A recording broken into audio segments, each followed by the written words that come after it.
You're listening to the Archaeology Podcast Network.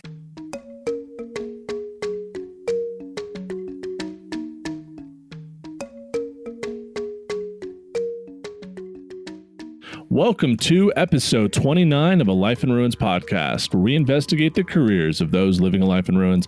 I'm your host, Carlton Gover, and I'm joined, as always, by my co-hosts, Connor Johnen and David Ian Howe. Today, we are interviewing Natasha Billson, who is an archaeologist at a CRM firm based out of London. She is also the popular Instagrammer and runs a YouTube channel by the same name, Behind the Trowel. Natasha, thank you so much for joining us. We're very excited to have you on. How are you doing today? Hiya. Oh, it's amazing. Thank you. I can't believe I've been called a popular Instagrammer. It's the first time. Thanks. Of course. And you had a very, I thought it was successful, and I think many others would agree, in terms of your Archaeologists in Quarantine YouTube series. And I thought that was done very well. And I was very happy to be a guest on one of your segments. Thank you. It's still going. I've decided just to keep going with it. I don't know. Then maybe I'll call it post-quarantine. That's it now. It's my life. Of course. So you're based out of London, and that is where you are currently. Is that correct? Yes, that's correct. Oh boy, what time is it for you right now? It's my bedtime. I should be in sleep. I should be in bed. It's okay. I can't even speak properly. See, it's 9:52. Okay, well, let's hopefully not take too much of your time and get kind of like right into today's episode. So, when did you first fall in love with science, and kind of by extension, when did you become interested in archaeology? My first memory is I was about 7 years old, and I remember seeing this book about Tutankhamun. And really, that's where my fascination with Egypt came in, like a lot of people. And I saw this word archaeologist, and I just remember that word sticking with me. And throughout it all, that's always in the back of my mind. Science in itself, of course, I love it. And I really enjoyed physics. Do you remember, I think it's the OC? It was year 9, so like 14 or 15 years old. This is so random and off topic. But anyway, I remember what I used to do is to remember these random equations. Oh my God, the California. I would like sing a song. So for example, to OC, I still remember it. I totally forgot that was a theme song to that. Okay. Yeah. Gamma, X-ray, UV, and light, infrared and microwave. Radio waves have low frequency and they have a long wavelength in the spectrum. Here we go. There you go. I'm super proud. Oh, boy. That's how, yeah, you guys have forgotten. Well, thanks, David. At least you got it. Yeah, Phantom Planet. I have is no the name idea. Of the band. Anyway, irrelevant. My friend in Australia, like, for whatever reason, also really loves the OC. Like, I think that's an interesting connection. But you're in London, not Australia. Maybe it's just a thing. Foreigners love it. I don't know. Yeah. I guess this is what America looks like to everybody. I don't know. But anyway, take it away, Carlton. Yeah, of course. No, that sounded great. I've never heard that song, and I've definitely, I guess, been illuminated.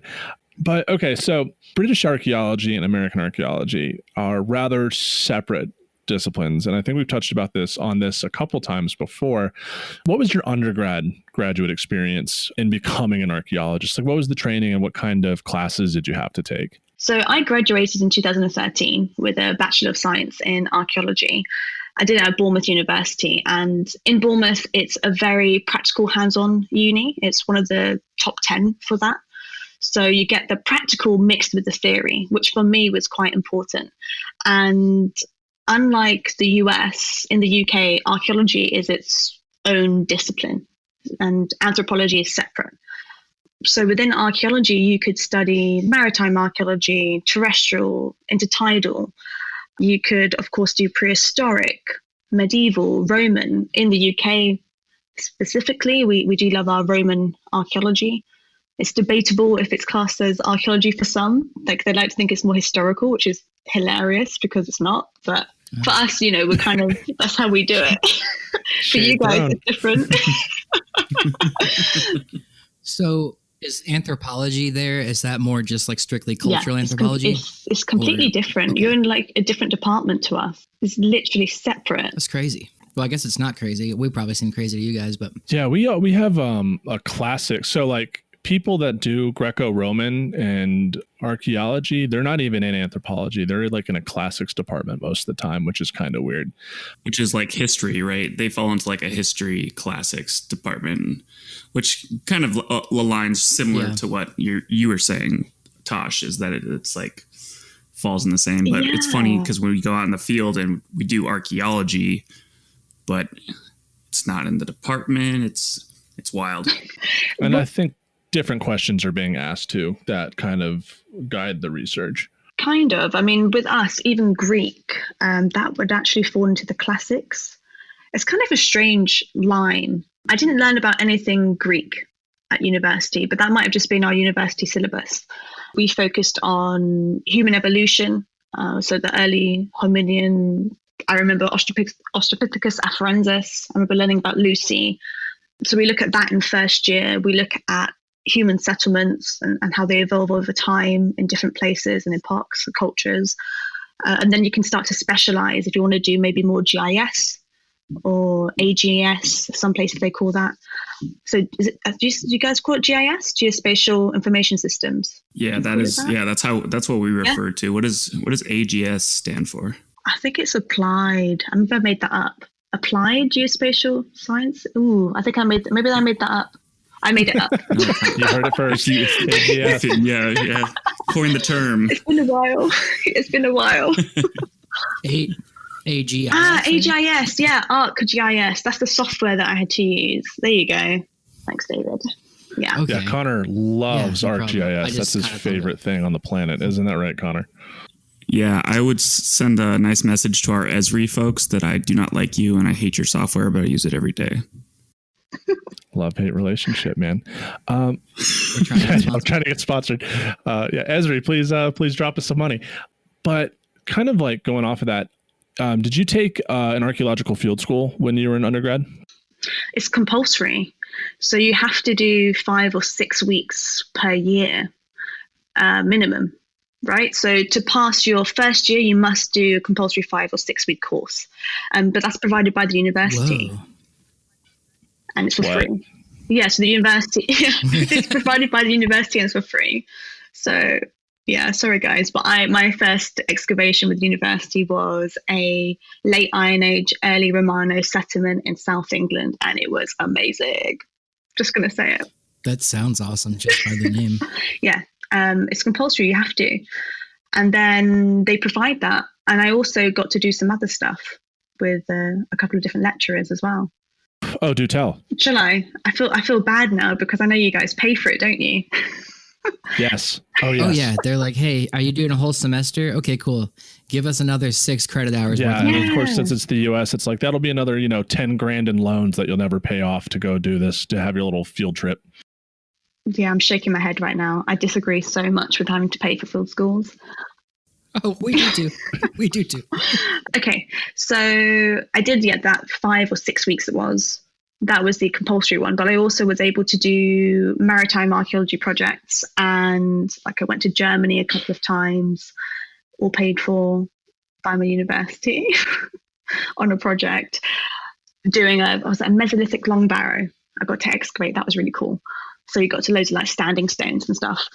So it's really, for them, it was important for us to get the tools that we could use if we wanted to do commercial or if we wanted to do further education, for us to understand the practical side of archaeology. It's not just theory based. And they wanted to give us that. Maybe not all universities are like that, but as I said earlier, I went to Bournemouth Uni and they're one of a few university that you'll find the alumni in commercial because they've got that backing already. That's super cool. So you were kind of exposed to this diversity of archaeological experiences because you obviously said you were doing maritime archaeology as well as kind of more not historical but more fort based stuff. So you got kind of exposed to it all. Yeah, so with the maritime archaeology project, that was kind of like on the side. So a lot of these lecturers, they have projects going on. They get grants, they have their own research areas, and all you have to do is just ask them, like, do you have a spot? And if they say yes, can I go on it? And the worst they can say is yes, because then you have to do it. So that's what happened for me. I just asked and then I did it and I couldn't get out. That's super awesome. I mean, that's especially if it's affordable to do something like that. I think that's ideally how the American system should run, because we have all these questions from our listeners asking how they get into archaeology, how they do field work. The money thing is always, I feel like, one of the biggest barriers to folks actually getting out and doing field work. I mean, well, I had like 3 jobs. Oh, you had 3 jobs while you're doing this too? Yeah, so this is crazy. So like I had like 3 jobs. I don't know why, looking back. I mean, I know why. I didn't have enough money, so I had to. But the actual field schools were free. Like I didn't pay for them at all. I maybe some situations for food, and that's it. Everything was provided for me. I wouldn't have been able to have gone otherwise. Yeah. For us, it's like you run a field school. It's part of the university. You're basically paying a class, and that's kind of the whole, I mean, it's a difference in kind of the education systems in general, but like usually that tuition, because you're not applying for a grant, you might have grants that could support the excavation, but really that tuition money is funding the excavation itself, which has really kind of changed how American archaeology is run, in the past 20, 30 years. It's now that we're reliant on field schools, the tuition that comes out of it. And we've seen that, during this COVID era, where I'm pretty sure the vast majority, like over 95% of field schools throughout the country were closed. So there was really no field work going on. And I think Connor can attest to this. There was limited CRM archaeology that could occur.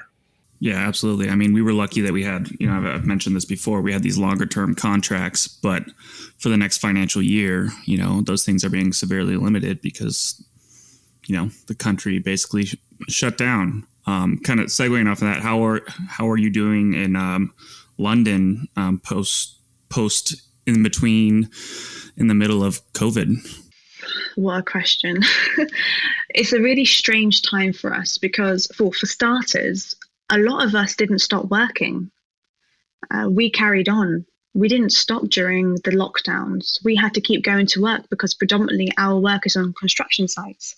And if the construction sites are going, we need to be there. Oh, yeah. So you're like essential. Yeah, but we're not essential at the same time. It's a really grey area. Huh. Yeah, it's a really strange one because of some archaeological units, they closed, others kept going because they had to keep going. It just depended on each. So we say commercial unit, so company. It depended on each archaeological company's personal situations and each office as well, depending where their office was. Some offices closed, some offices stayed open. So I actually kept going. I didn't stop. But it was okay for me. I was lucky. I was fortunate. I didn't have to really deal with like public transport or anything like that. I was able to drive and cycle and walk, bits of both. But otherwise, a lot of people had to stay at home. And now the work is picking up again and we're really busy. And it's being able to find archaeologists who are able to work, who are happy to travel in on public transport. A lot of them are not still happy to do that. So it's a really strange time because we have a lot of jobs. We don't have a lot of staff. Do you accept American PhD students living in Boulder? Yeah, well, I think there's a travel ban. I'm pretty sure the United States is like under a world quarantine where they don't want any of us coming, or else I'd be over there in a heartbeat. Carlton, I think you're right. Yeah, unfortunately, Connor, at the moment, no. We can maybe put you in a suitcase and ship you over somehow, but they'll probably check it. In a crate. In a crate. With a biohazard sign on it. It's like coming from America. That's might accurate. Contain COVID. Yeah, you could try. I'm too gangly for that. I'm way too gangly for that. What exactly is do you guys class as CRM? Because for us, it's not a term that we use. It's cultural resources management. So we have a lot of like laws about it, but it's essentially like federally mandated that we like in the same way that the United States preserves natural resources like oil or water, like we have to preserve our cultural resources. And like I put have to in quotes because sometimes it just doesn't happen. On paper, we're supposed to do so. And that's like what our jobs are. And CRM is really the private sector. I don't think CRM applies to like federal and government agencies. So like if there's a government archaeology office, that's not necessarily CRM, whereas it's mostly CRM is really relying on the contracted out private businesses that do archaeology. Yeah, I guess like if you're referring to CRM in general, like as a profession, it's usually like you're referring to like a private firm type archaeology. But I think legally, like it's all cultural resource management. Or am I crazy? No, I think you're right. I would say that it's a big jurisdiction sort of thing. But I think we're going to continue this conversation in the next section. And I want to take a second to say rest in peace to the Bournemouth Cherries, who have been relegated from the English Premier League. So if we'll take a moment of silence here. Okay, on the next section. It's a football thing. Beep, beep, beep. I was going to say you wankers, but I won't. I was like, what are you talking about? I was like, what tangent? And then it was just, I was like, okay. On that note, we'll be right back with segment 2, continuing our conversation with Natasha. Be right back. My name is Trace Akins. I'm from Moultrie, Georgia. To be an organ donor, it would make my family really proud to see something of me live on in someone else. I want my legacy to be me being there for someone who really needs me and helping someone out that really needs help, hoping that they will continue that legacy within themselves and do that with their friends and family. When you become an organ and tissue donor, your story continues. Lifelink. Register today at mystorycontinues.com. Welcome back to episode 29 of A Life in Ruins podcast. We are chatting with Natasha Billson, who's an archaeologist at a CRM firm in London. And we wanted to start off this part of the conversation about talking about how you got a job in archaeology in London, if you don't mind explaining that. You know, I feel like I should write a book about how I got a job in archaeology, because a lot of people are asking me. I didn't realize that you guys are still having the problems that I did when I first started out. In a nutshell, I had about a year's worth of academic field setting experience. So anything non-commercial, right? Research digs, everyone, field schools. So I had about a year's worth of that. And then I actually got jobs outside of London. It took me about, I think, 6 months to get something in London. And that was just after 6 months of experience. You basically need to have 3 to 6 months minimum commercial experience to be even noticed by the people that are hiring at these firms. It's the only way. So it's not the best answer, and apologies, but the reality is it's very difficult, very competitive. So it's like the same thing as here, where you have to have 2 years experience at a job before you have the experience in the job. Yeah, basically. Okay. Or you just keep applying. You just keep applying. Is what I did. Okay. Like you keep applying until you annoy them, and they just have to say yes. That's my advice. You just annoy people. I think that's how I got most of my jobs, if I'm being real. So persistence is going to be a huge asset to you. Persistence. You have to be motivated, you know. So we call archaeology in the private sector CRM in the United States. What do you guys call it in the UK, and how do the laws work there that allow you to do your job? Just call it field archaeology. I don't think it's that fancy. Let me start again, sorry. I don't know why, Connor, you're just making me laugh when you talk. I'm sorry. It's because I'm weird. My computer didn't help. Yeah. I think are you sad? Do you want to come to London? Come to London, I'll get you a job. You can work on a site with me. I think when the country opens up, we all might just show up on a work site and just come look for work. Yeah, I'll give you some shovels. I'll get you guys your safety cards, and yeah, why not? Safety cards? What's a safety card? Oh, okay. So, as I said earlier, you know, we predominantly work on construction sites. Yeah.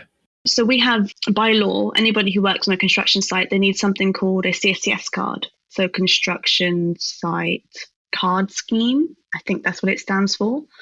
And as we are archaeologists, we have to get the MAP CSCS card, which is Managers and Professionals Construction Site Scheme card.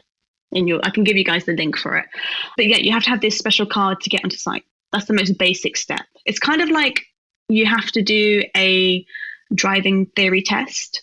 that same sort of principle before you can drive a car. It's the same thing. You have to do this construction site test before you're allowed on a construction site. Huh. Yeah, just more money. But to be fair, it is actually good. You understand all the rules, regulations, health and safety measures, fire extinguishers. And then me, for example, because I'm a higher position, I have something called a triple STS card, which means I can supervise or manage a certain amount of people on site, and I can run sites as well.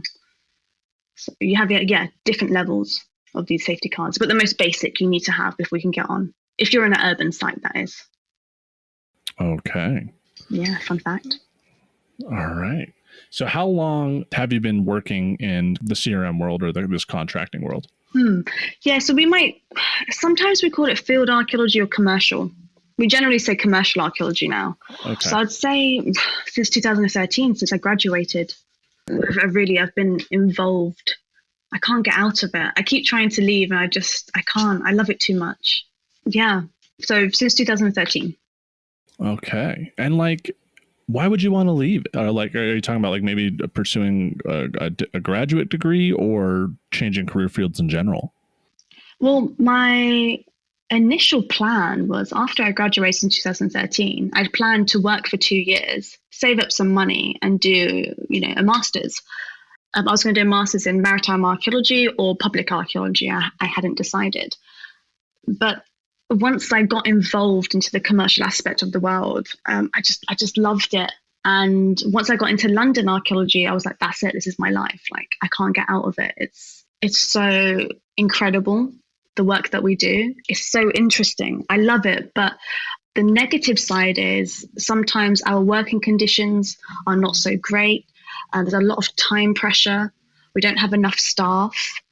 So if you can buy not enough staff, not enough time, and you've got a lot of archaeology to deal with, and I mean deep strat archaeology. I don't know if you guys know that term, deep stratigraphy. I don't think I'm familiar with that. Time? No, so stratigraphy. So you have your different, or strat. You have your different layers, different topographies, maybe. So your different phases of occupation. Let's say in one area. Deep strat is sometimes we get 7 meters worth of archaeological deposits in one area. Okay, gotcha. Yeah, I don't think we have a term necessarily for that. We just highly stratified site, maybe. Or just going deep. Go deep. Or multi-phased or multi-phased or something, like a complex multi-phase site, you might say. Maybe that's a technical term. Okay, gotcha. Yeah. So we have these type of complex sites. Again, not a lot of time to deal with it. And then it's just the physical aspect. I mean, we're doing everything ourselves. We're excavating everything ourselves. We don't have anybody to help us. We're not allowed to have a labourer to come and dig for us and, to watch them when you're in Greece or Cyprus or something. We do it all ourselves. So for me, sometimes the physical element has taken its toll because I'm terrible. I can do a 3-person job and then I'll just go home at night and by 6 p.m. I'm lying on the floor, my legs up in the air, stretching my back, thinking, what am I doing to myself? My body is At least you dying. Think to stretch your back. Oh my goodness. I don't do that. But yeah, that was literally me when I got home today, so.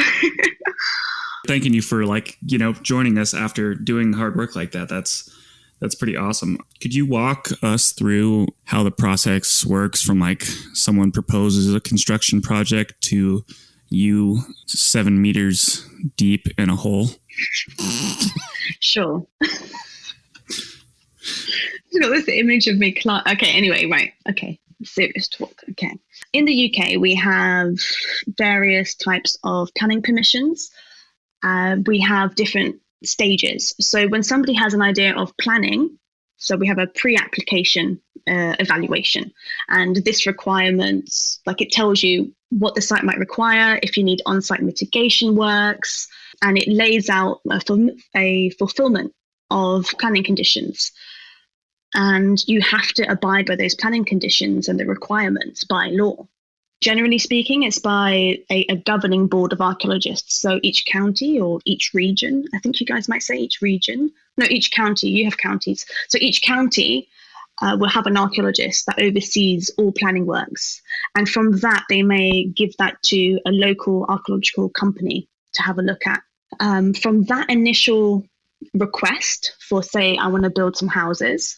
So yeah, let's use this as an example that I want to build some houses. I want to build 500 houses on this plot of land. The steps that are in place is quite long, which is why at the moment Boris Johnson is quoted to say we need to build, because there is a long planning permission process.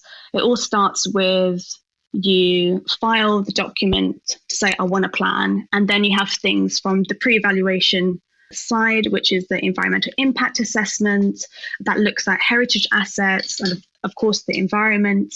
And within the heritage assets, you see, okay, is there any historical maps in this region? Is there any scheduled monuments? We have scheduled monuments. I'm not sure if you guys have that.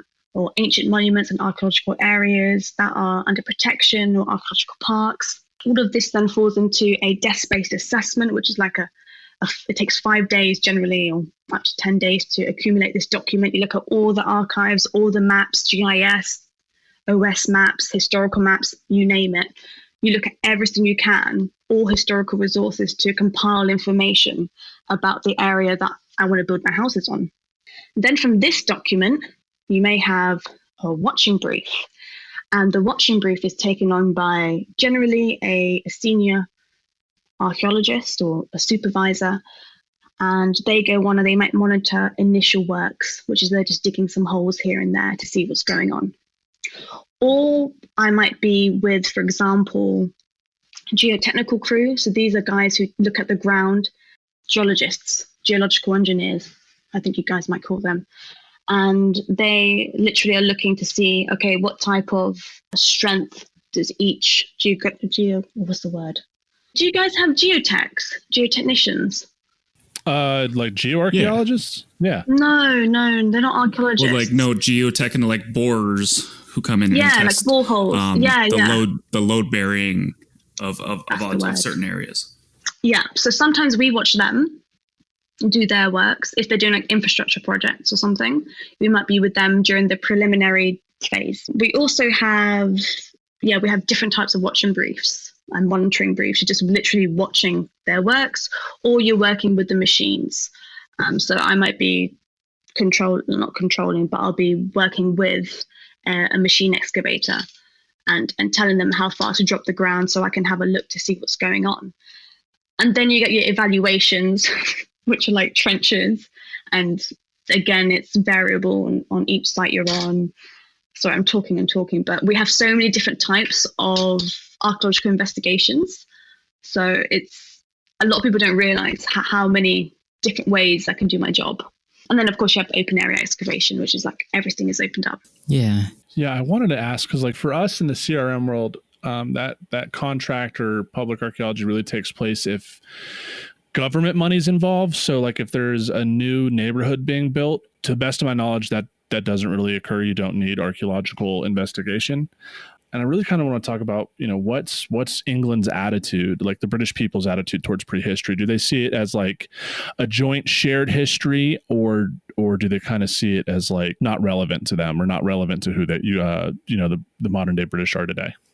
I think from my understanding, when Brits now look at prehistory, they think it's their history, generally speaking. They look back and they're proud of it. From what they understand, but then they're only looking at, it's not their fault, but most of the media concentrates on Stonehenge, for example, or Averyhenge. That's all they focus on. And other standing stones. They don't look any further. Sometimes maybe Orkney Island, so in Scotland, people may focus something on. But generally speaking, people are very interested. But one thing you mentioned is, for us, the government doesn't pay for our works. It's the developers who pay for us to be there. Oh. Maybe that's why we have slightly different. We have more. I don't know. We can do more, maybe. Yeah, it's not. not necessarily like the government that pays for it, but they mandate it. They hate us being on site, if that's what you mean. Yeah. Do they see you as like Boris Johnson saying that a problem with progress or building or anything like that, or is it a mutually good relationship between you two? So I think what Boris is referring to is HS2, which is the high-speed train 2. That project in particular, for some bizarre reason, the media is focusing on the archaeological works. But from my opinion, from my working experience of being on those sites, actually archaeology is a small part of it, a very, very small part. And the budget is tiny when you compare it to everything else. We're probably the cheapest people on site. Like, you know, we're the cheapest laborers, in other words. So I don't think we're anything to do with it. And if anything, that we have such a small time frame to do our work. So we're not really a part of the issue, but they're putting the blame on us, if that makes any sense. I feel like we're the scapegoats. I don't feel that we're the problem in the development phase. The reason why he's saying it is because obviously due to COVID-19, there's been a lot of halts on certain projects because there's not enough staff to do it. But if something has national importance, then we have to be there. It's a part of legislation, planning rules. Yeah, we're having kind of a similar situation in the States where our president is trying to get rid of or circumvent certain laws, not just archaeological laws, but like natural resources or wildlife protection, environmental protection laws, and kind of blaming these different, scientific, resource protection firms, including, cultural resources management, for costing the U.S. money and taking a long time. But it's like, well, having these laws in place creates jobs. Like it's having what we call the Archaeological Protections Act, the National Environmental Protections Act. They create an industry. And so like he's trying to circumvent, and not just him, his administration is trying to gut these laws. And by doing so, it would be detrimental to the cultural heritage here in the United States, but also wildlife and environmental issues. Because it's like part of it is, let's just drill into the national parks for oil. Like we don't need trees in those. Yeah. Well, speaking of things that we need a new one of, let's go to a new session. And we're back with session 3 of episode 29 of a Life in Ruins podcast, talking with Behind the Trowel, Natasha Archeo, otherwise known as Tosh. We were just chatting over the break about how you just I'm terrible at life. So you had just met Raven. We had to get with Raven on here, actually, as she also known as Raven on the podcast earlier. I speak in hashtags and Instagram handles, but yeah, she was episode 7. She was one of our early ones. 7? On. Okay, yeah. Anyway, she came to visit you there in the UK, and it was a good time. So I guess I was going to say, as soon as, we are unquarantined from the world, the 3 of us should fly out there, and then we could all hang out together with, I think Mike is the other one. He's Archaeology Gains. Oh, Archaeology Gains. Oh my gosh, he's going to kill me. He's going to make a meme of me. My waking fear every night when I go to bed is, what meme has he made of me before? I'm eternally grateful for being Thor in the Archaeology Avengers, but that was my year highlight. Nothing's beat that so far. That was like the best thing to wake up to. I forgot about that. Yeah, the original one. The original one, yeah. My mustache. Yeah. Oh my God. Yeah. Yo, that was, oh boy. Yeah, that was fun. If you guys haven't seen it, I think it's posted on our thing. The Hulk is like the best character. Yeah, I wasn't expecting that. It was just like, the whole thing was just. Yeah, it was crazy. Yeah. Before we get into the rest of this segment, which will be like a little bit of a heavier topic, I was going to ask, I guess I'll have to preface it with an anecdote. Here in the United States, obviously we have a prehistory that doesn't belong to the people that, have moved here, aka like Europeans live here where Indigenous Americans have lived. So we don't really have that connection, or I mean, Carlton does, Connor and I don't, with the indigenous peoples that lived on the continent. But in Britain, everyone kind of I mean, I guess like British people, Caucasian British people have a connection with, you know, the Celtic and I guess Roman populations that moved there. Do people feel like that? Like, do they identify as that over there, or do they feel like deeply passionate about that? Or is it more of like just kind of just not thought about? I mean, you might see somebody with like a Celtic tattoo or something like that. Yeah. But maybe more up north, more in Scotland, you maybe would see that identity, that true connection. Right. Generally, like, you know, like if you think of Vikings or something, like they have that sort of style and they really identify it with it. And also, like the more north you go, oh my gosh, it's so beautiful up there. Like It looks like it. Oh yeah, it's amazing. It really is. But generally, I think it's really not even the connection, it's more the interest. That's what kind of keeps people, if they're interested in looking at these old ruins, or if they have some intrigue into earthworks, so, you know, the shape of like a mound or something going on that's uncharacteristic for that area, that's what kind of keeps the momentum alive of archaeology. And that's kind of why public engagement is so important.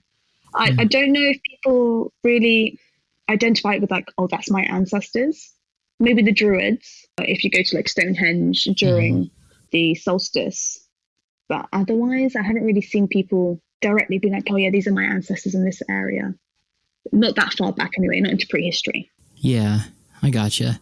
I had only gone to London when I was there. I didn't go outside the city, but it was awesome. And I have British heritage. Like, my last name's obviously British, but like, when I flew over there, I wasn't expecting to have some, like, you know, spiritual connection to like my homeland or anything. But I went over there and I was like, oh, this is neat. And then I was flying back and like I flew over Scotland on the way back and I was like, whoa, like that's really pretty there.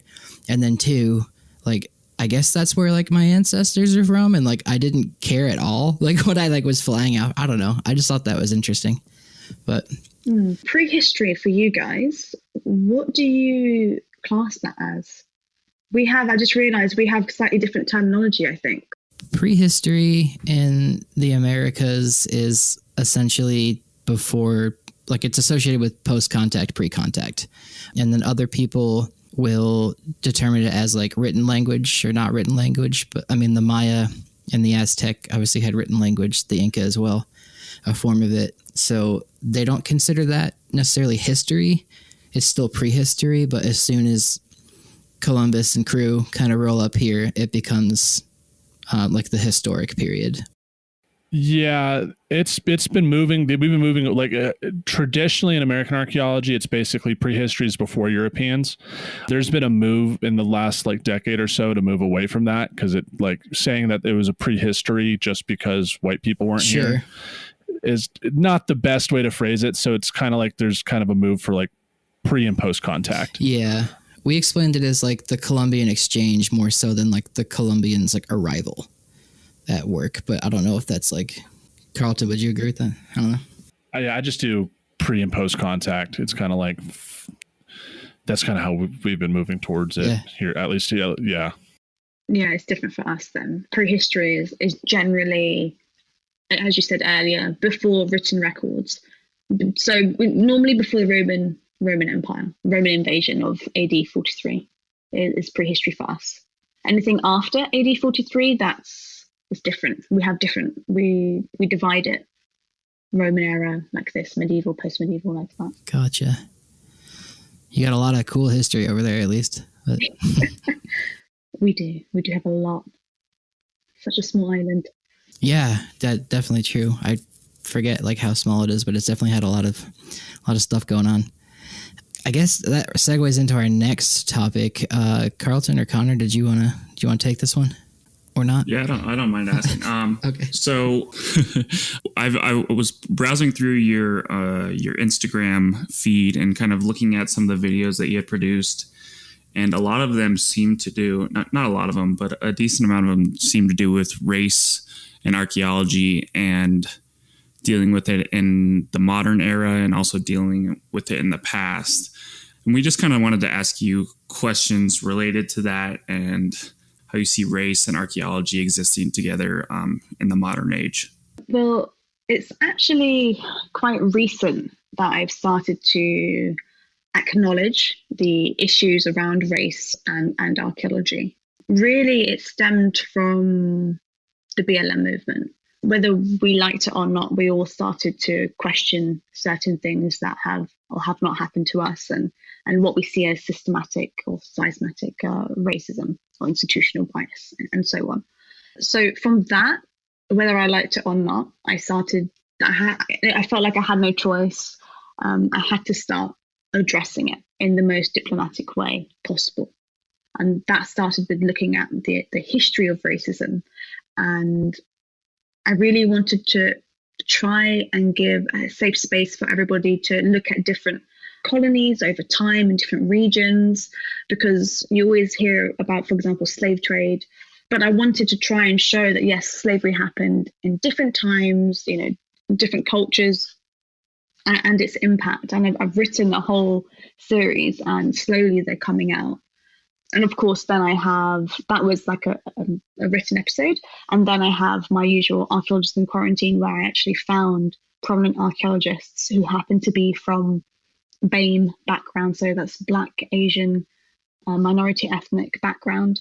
And we started to approach this, and we have a whole range of series coming out for UK based and American and Canadian archaeologists.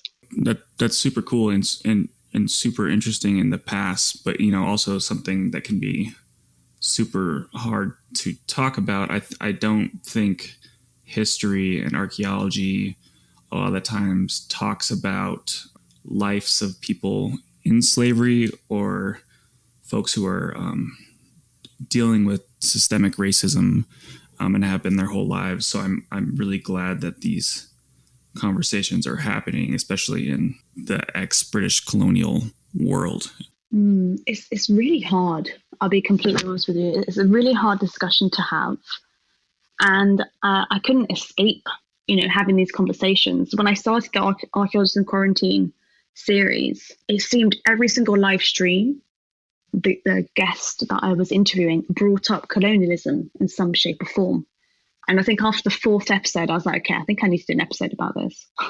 Because obviously every single person I'm speaking to around the world is bringing this up. And there are people who are studying it.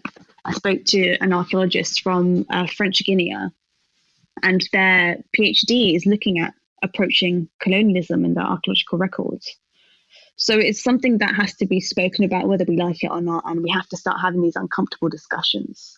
And hopefully we see a positive outcome. I think you're absolutely right in kind of like pinpointing BLM, the Black Lives Matter movement, as a kind of a catalyst for a lot of these conversations that are occurring not only in archaeology but in the academy, but also in just kind of civil discourse throughout the world, and predominantly in the United States. So yes, I was on that live stream with Gabby, and hearing him talk about his experiences as an archaeologist in French Guiana. I believe he's the only indigenous archaeologist, or kind of how they're taught about their history through a very French aspect, and that, their history classes start with French colonialism rather than with kind of like the pre-French occupation of the country. And to hear those dualities between the American history system and the French Guianan system was just fascinating. It's so interesting, and it's kind of sad, isn't it, that we have to have these conversations in 2020. But it's one of those things that have to start. We have to start somewhere. And as you said, it was a fascinating discussion. I'm so grateful that we did that, and that you were able to join in on it, to have all aspects, stepping stones to the right direction, I hope. Absolutely. And I like that it's going in at least two directions, where we're talking about colonialism in the past and racism in the past, but we're also talking about the remnants of colonialism and racism in the present in archaeology. And I think those, are different conversations to have, but I feel like they're both happening right now. I feel like I was thinking about it for a while. I remember for us in the UK, there was some articles circulating in maybe 2016. And really from that point to now, people have been trying, institutions, have been trying to open its doors, to get more of a representation within its departments. But, as Carlton said, the BLM movement has been a catalyst, and it's exploded. Everyone has to acknowledge it. They tried to escape, from it before, but with the world of social media, all these institutions have become accountable, and if they're not making a statement, and people are outing them for not making a statement or doing something. So that's definitely a pro to the movement and to getting equality. Yeah. And I think it's extremely necessary, and it's been like a long time coming. And how, archaeology as a discipline hasn't existed for very long. Like, in the States, ours really kind of developed, like in the 1920s, you'd say, guys, was when it really kind of came to academia. Yeah, absolutely. Yeah. I think before then it was just a bunch of rich white guys that went out and just started like digging stuff up. Yeah, it was like definitely with the Depression making what they wanted. And the core. Yeah. But like, where do you see UK archaeology going into the future as a result of the BLM and this discussion? Well, maybe not even discussion, but this call for greater diversity in the field. It's I feel like it's a strange time. I think before even there can be more diversity within archaeology or within the heritage sector, we need to address the educational system. We need to really look at what the kids are being taught, how they're being taught it. When was the last time this material was looked at? I think it starts from there, the educational side in school, and being able to have youngsters connect or feel engaged when they go into a museum, have some sort of connection with what they're looking at, and to feel welcome for walking around the gallery, to feel comfortable that they can walk around the gallery and doesn't matter their complexion. I personally have never felt anything when I've gone to a museum. I'm in my own zone and I'm loving what I see. But I've noticed some people have commented, and I've spoken to my peers from school, and I've asked them how they felt when they've gone to museums. And it seems that people just don't feel included. So somehow to bring this inclusivity into everything is the first step. Because you can definitely look back as museums as being a direct result, and almost flaunting of colonialism. It's taking things from other countries and displaying them and explaining them, and that's not inclusive, especially if it's a bunch of people who are not native to these areas writing these things about other folks. It would be hard for me, being a native person, to go somewhere and be like, have someone else explain my culture to me. Yeah, Carlton maybe can add to that, but now we have the technology, don't we, to make replicas, reproductions, and things like that. So that's now the main forefront argument, I think. Why can't we just do that? We do have the technology to do that. I had someone message me on Instagram trying to say that, we need to move away from, calling out the British Museum for stealing artifacts, or, just from colonizing, essentially, and that, celebrate it, in that, it's a place where people that also live in the UK who, don't live in their home countries anymore can go and learn about their cultures. And I don't know exactly where I stand on that. I see their point, but in the end, it was still stolen from, India and the Middle East and some parts of North America. But maybe we need to look at what the function of a museum is. For me, it's an educational tool. It's a way to transport myself into another time, into another culture. And especially when museums do it right and they get the exhibitions on point, you really feel like you are experiencing that in that time. It depends on the respect that they give, maybe, when they display these artifacts, and how much they actually have in the boxes in the archives.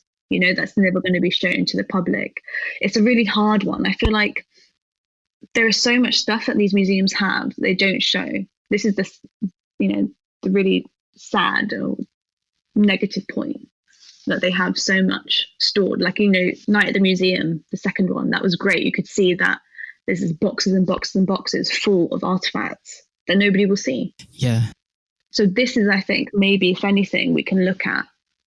It's a hard one because if there was no museums, would we actually have become archaeologists? I wonder that quite a lot, actually. Ooh. Yeah.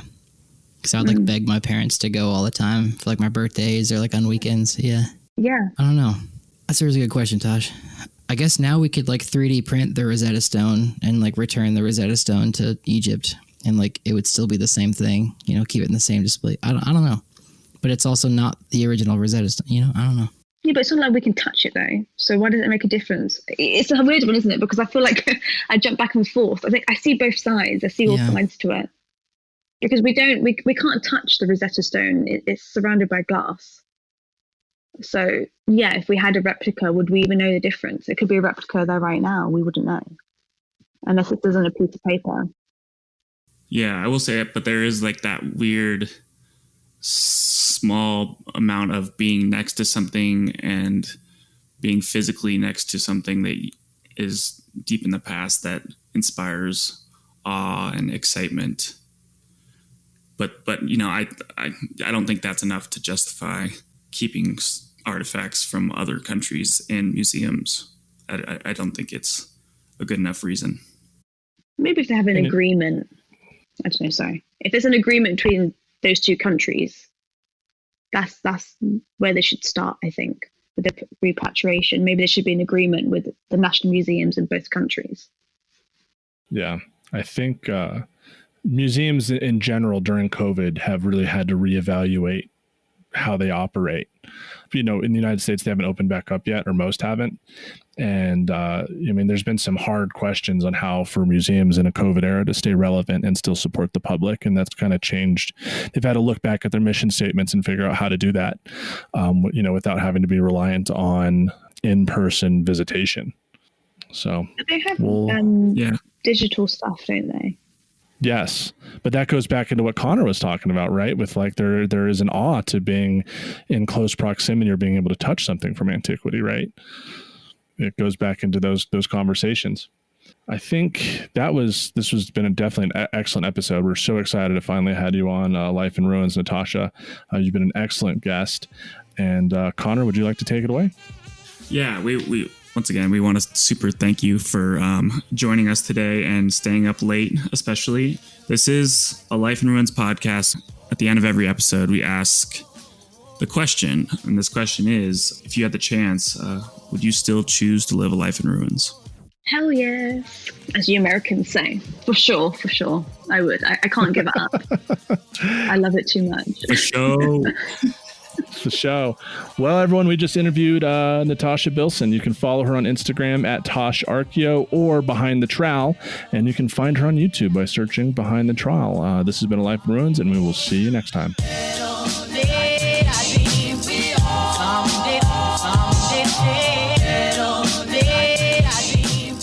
Thanks for listening to A Life in Ruins podcast.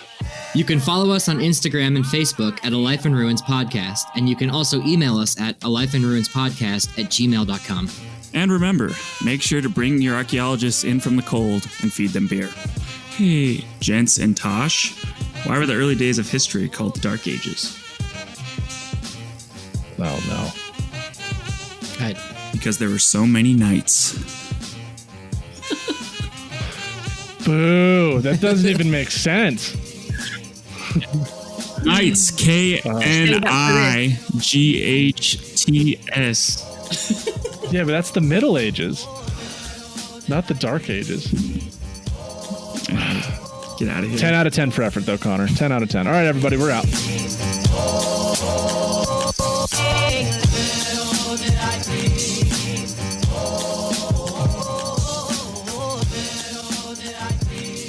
This show is produced by the Archaeology Podcast Network, Chris Webster and Tristan Boyle in Reno, Nevada at the Reno Collective. This has been a presentation of the Archaeology Podcast Network. Visit us on the web for show notes and other podcasts at www.archpodnet.com. Contact us at chris@archaeologypodcastnetwork.com.